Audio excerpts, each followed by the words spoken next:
Bismillahirrahmanirrahim. Assalamualaikum warahmatullahi wabarakatuh.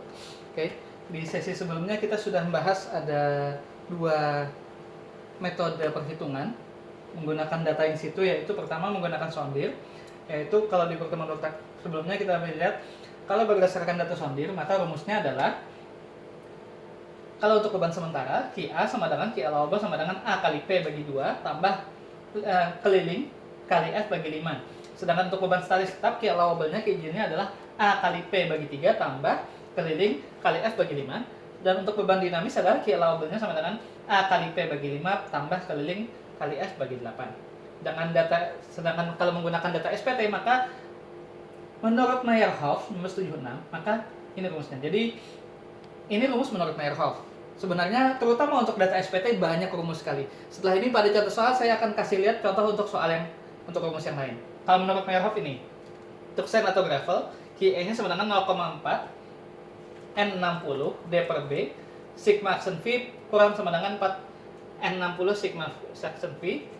Sedangkan untuk seal, QE-nya adalah QN nya adalah 0,4 60 D per B sigma R kurang sama dengan 3 N60 sigma action R. Sedangkan untuk gesekannya, kalau untuk large displacement file, Fs-nya adalah sigma R per 50 N60. Dan untuk small displacement-nya filenya Fs sama dengan adalah sigma R per 100 N60.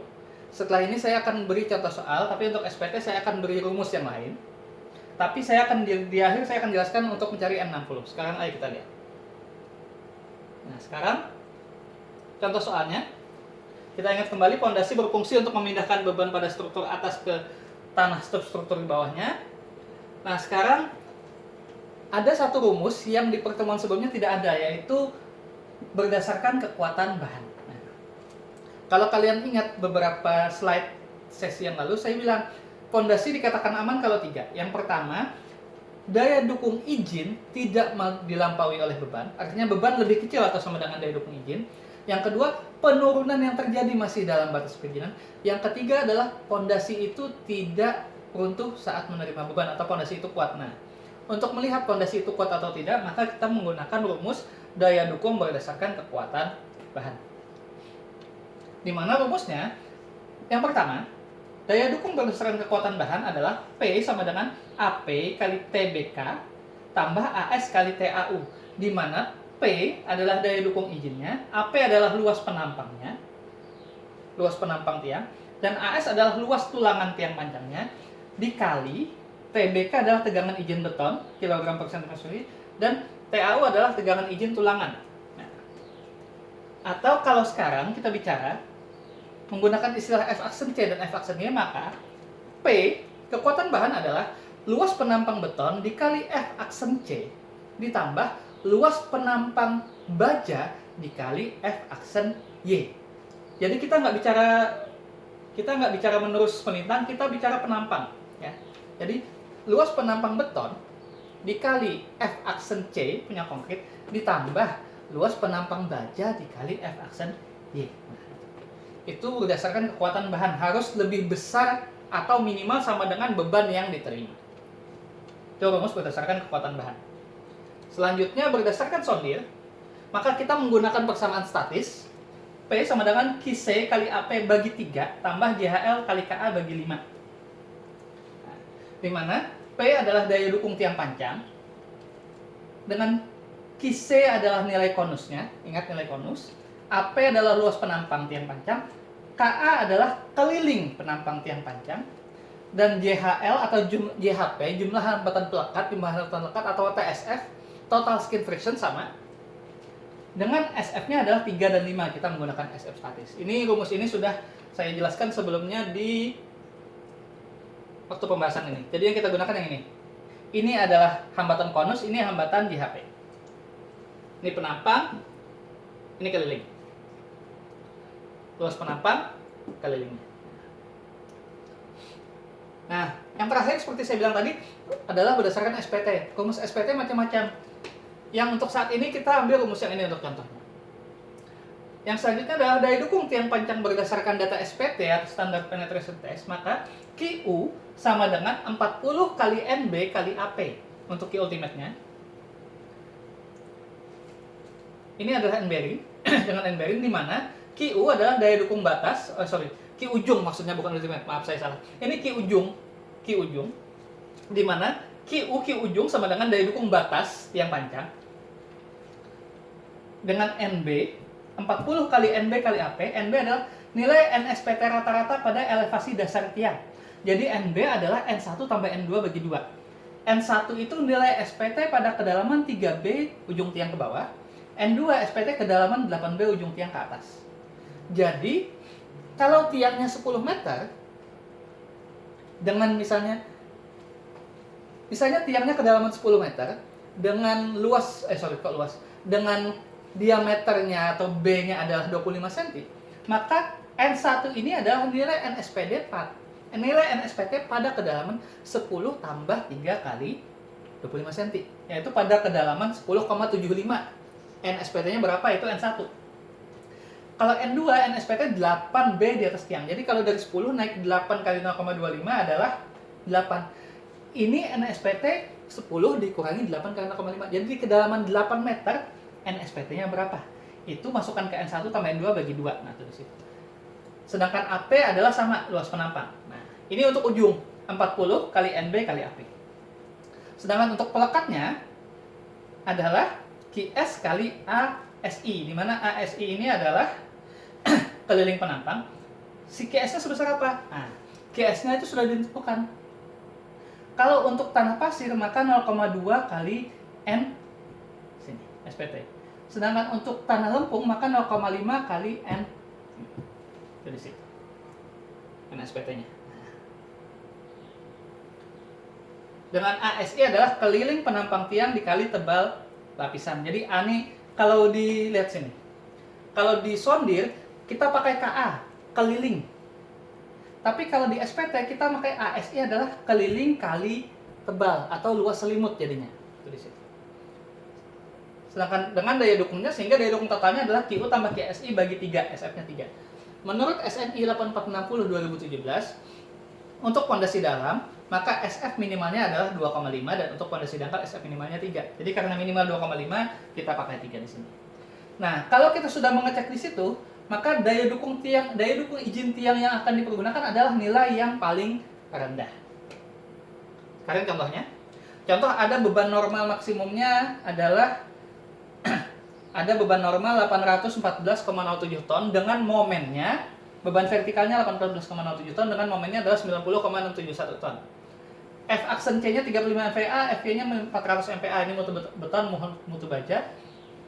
Sondir di kedalaman 12 meter, QC-nya adalah 250 kg dan JHP-nya adalah 1200. Dimensi tiangnya 40 kali 40. Jadi bebannya vertikalnya 814, momennya 90. Mutu bahannya F aksen C konkritnya 35, FY-nya 400. Sondirnya di 12 meter, QC-nya 250, JHP-nya 1200. Dimensi tiang yang digunakan adalah 40 kali 40. Kita cek pertama berdasarkan sondir. Nah, berdasarkan data sondir, maka P adalah QC kali AP bagi 3 tambah JHL kali KA bagi 5. QC-nya adalah 250. Karena dia persegi, maka AP-nya adalah 40 kali 40. Jadi 250 kali 40 kali 40 bagi 3 tambah JHL atau JHP-nya 1200 dikali. Nah, karena persegi, kelilingnya adalah 4 kali sisi. Kali 40 kali 4 bagi 5. Ketemu daya dukung tiang sondir adalah 171,7 ton. Sehingga di sini untuk satu tiang kalau berdasarkan data sondir adalah 171,7. Nah, sekarang kalau menurut SPT, berdasarkan data SPT, di sini ada SPT sampai 13,2 karena 4D kan. Di 13,2 NSPT-nya adalah 52. Di 8D NSPT-nya adalah 40. Sehingga di sini QB sama dengan 40 kali NB kali AP sama dengan, di mana NB-nya adalah pada dalaman D 40 ditambah 52. Sorry, ini seharusnya 52 ya, sorry. 40 tambah 52, NB-nya kan rata-rata. 40 tambah 50 bagi 2. NB2 adalah 50 tambah 52 bagi 2. NB-nya sama dengan 45 tambah 51 bagi 2 sama dengan 48 di sini. Sehingga Q ultimate-nya adalah 40 kali 48 kali AP dengan AP 40 kali 40 0,4 kali 0,4 ketemu 307,2 ton. Ini untuk ujungnya. Sedangkan menurut kemudian untuk daya dukung sisinya adalah karena dia lempung, maka QSI sama dengan QS kali ASI, dengan QSI karena lempung adalah 0,5 kali ASI langsung. ASI-nya karena di 10 meter adalah 0,4 kali 4 kali 10. Dan QSI, sehingga di sini QSI-nya adalah 0,5 kali 48 kali 16. Nah, sekarang kita lihat 48 ini dari mana? 48 sama di sini. Nah. Sorry, Pak naik. Nah. Ini 48. 40 kali NB kali AP. NB-nya 48. 48 taruh lagi di sini. 0,5 N 48. 16 QS. Sehingga di sini ketemunya di kedalaman 10 meter adalah QSI-nya di kedalaman 0 sampai 10 adalah 384. Di kedalaman 12 meter karena dia pasir, maka QSI-nya adalah 30,721. Sehingga di sini QSI 1 tambah QSI 2 menjadi 414. Kemudian daya dukung ujung sondir adalah PU sama dengan QU tambah QSI bagi 3. QU-nya tadi 307, QSI-nya 14,72 bagi 3 ketemu 240,64 ton. Berdasarkan sondir 171, berdasarkan SPT 240, sehingga di sini yang digunakan itu yang paling kecil. Maka yang kita gunakan adalah data sondir. Maka nilai daya dukung satu tiang panjang yang akan dipergunakan selanjutnya adalah berdasarkan SPT, data sondir. Nah, itu. Tapi kalau kalian misalnya mau menggunakan rumus SPT yang ini, yang menggunakan N60, maka sekarang kita lihat N60 itu yang gimana? Nah, Meyerhoff menggunakan angka dari Skempton, yaitu menggunakan nilai koreksi nilai SPT sebagai berikut, yaitu N60 sama dengan EM kali CB kali CS kali CR bagi 0,6. Di mana N60 adalah nilai koreksi terhadap nilai pengujian, EM adalah hammer efisiensi, CB koreksi diameter bor, CS koreksi sampler, CR koreksi panjang tali. Nah, dapat dari mana? Pertama kita lihat satu-satu. Yang pertama kita perlukan untuk menghitung N60 adalah hammer efisiensi. Hammer efisiensi berdasarkan merek atau tipe. Nah, ini menurut Kaitan 1990 dalam Koduto. Jadi, dilihat waktu mancang, hammer yang digunakan itu tipe apa? Dan mekanismenya bagaimana? Ini agak sulit. Biasanya saya kalau lihat mancang langsung saya foto hammernya bisa kelihatan di sini. Kalau enggak ya diasumsi mendekati. Langsung misalnya, oh punya siapa? Punya Brazil, pin weight hand drop, maka nilai efisiensi hammernya adalah 7,2. Ini adalah nilai EM-nya. Diambil berdasarkan jenis hammer. Yang kedua adalah koreksi diameter bor, CB. Koreksi diameter bor itu berdasarkan equipment variables-nya. Sampler yang digunakan atau diameter bor yang digunakan seberapa? Misalnya di sini, kalau menggunakan borehole, maka diameter 6,5 cm sampai 11,5 nilai koreksi CB-nya 1. Tapi kalau menggunakan diameter borehole diameternya 20 cm, 1,5. Tapi kemudian ini nilai CB. Nilai CS samplingnya, kalau menggunakan sampler yang umum maka nilainya 1, tapi kalau yang custom 1,2, tapi ini tidak direkomendasikan. Kemudian tadi EM sudah, CB koreksi diameter bor sudah, CS sudah, terakhir koreksi panjang tali CR. Koreksi panjang tali itu adalah di sini. Berapa panjang tali yang digunakan waktu SPT? Kalau 3-4 meter 0,75, tapi kalau lebih 10 meter nilainya 1. Nah, ini contohnya. Titik BH1, SPT-nya sekian-sekian, kemudian dihitung. Perhitungan 60. Kita ketahui NB-nya 50.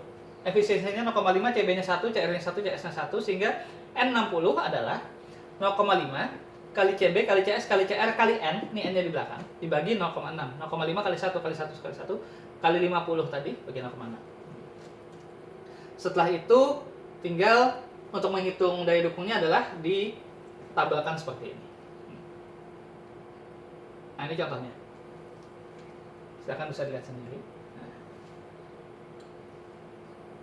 Oke, untuk itu sekian untuk penjelasan contoh soalnya. Semoga bisa dipahami. Jangan lupa dikerjakan tugas yang saya berikan. Terima kasih. Assalamualaikum warahmatullahi wabarakatuh.